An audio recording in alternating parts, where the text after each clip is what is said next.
that Trump's rhetoric is a bargaining tactic, but it could be more serious than that. Who knows what goes on in that man's mind? I mean, seriously, this is just bad policy, period, full stop. So, if he wants to implement bad policy, God bless, the markets will reward him for it, kind of thing by punishing him.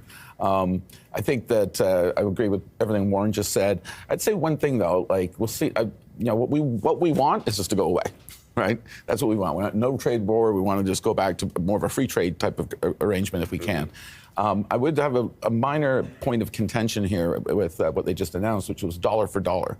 I would say GDP weighted would be the right way to do it because, think about it, they're 10 times bigger than we are. So they're punishing us. They're punching us in the face and we're slapping them on the wrist. On a per capita basis, right? It's much harsher. Yeah. So we are 10 times smaller. We're much more open. We're an open economy. Trade is a much bigger part of our economy. They're a large closed economy.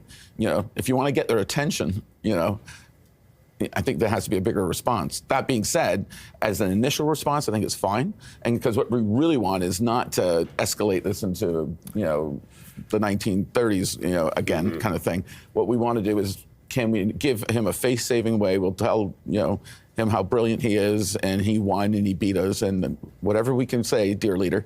And then, hopefully get back to business as usual. But by the way, even if that optimistic scenario played itself out, and I don't think it will, or might, we'll still always have that threat.